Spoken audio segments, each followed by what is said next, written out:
We just saw how we could use limits of Riemann sums to evaluate integrals directly, which was quite a mess. There was a lot of algebra involved.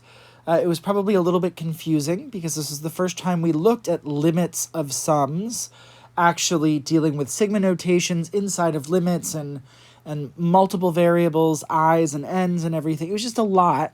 And so I want to look at a couple examples that are a lot more intuitive and hopefully a lot more interesting.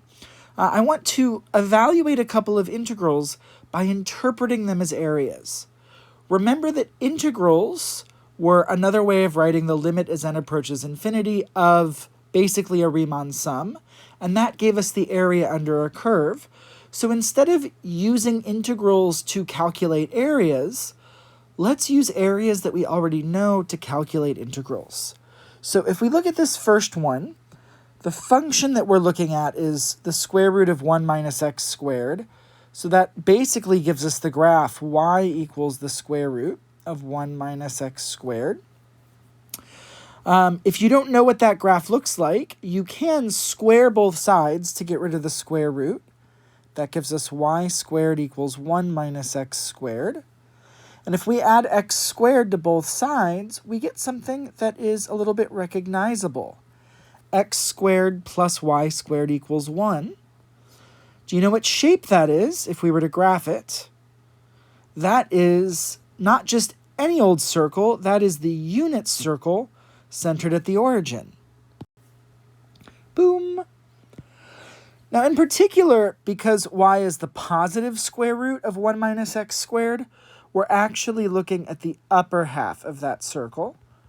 We know that that circle is not the graph of a function. It fails the vertical line test.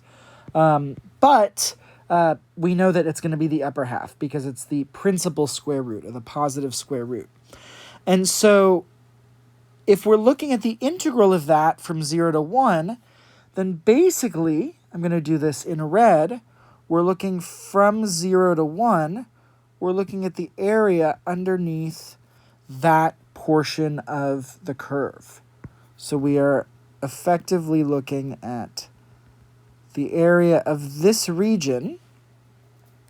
Now we know that that region is 1/4 of the circle, and so that area is going to be 1/4 of the circle, which we know has an area of pi r squared.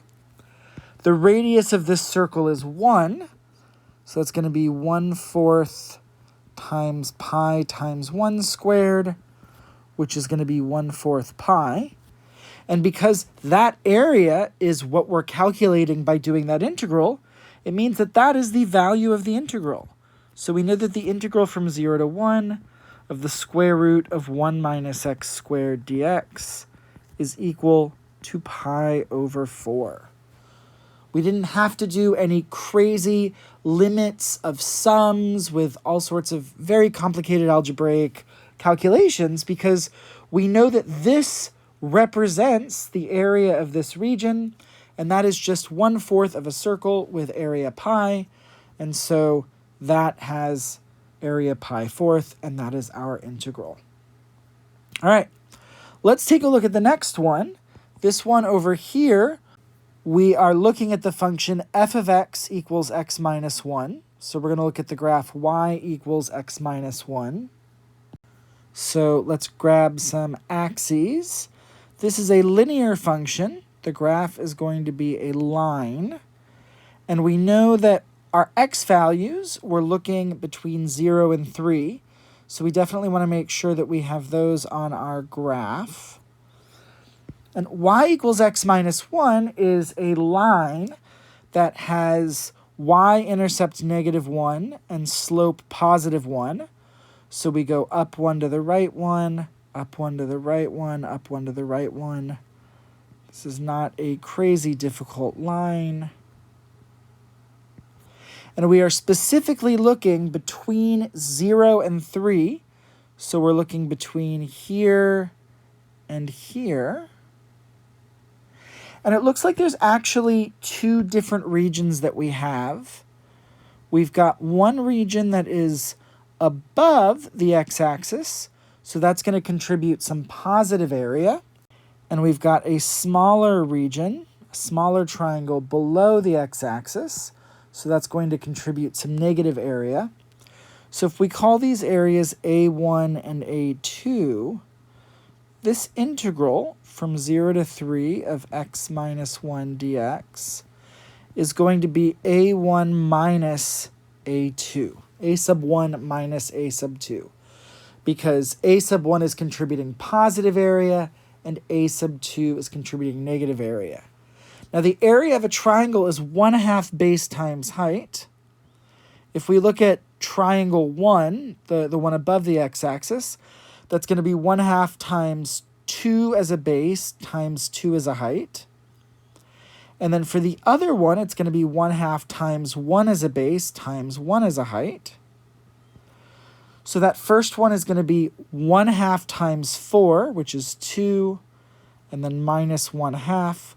2 minus 1/2 is 1.5 or 1.5. And so the value of that integral is going to be 1.5. And we did that by interpreting it as areas and calculating those areas instead of dealing with all sorts of limits of sums. Now, we can't always do that. Usually, we are trying to evaluate an integral so we can figure out the area of a weirdly shaped region. The only reason we were able to go the other way here is because these regions are very nicely shaped, so we can use what we already know about areas of circles and triangles to interpret the integrals.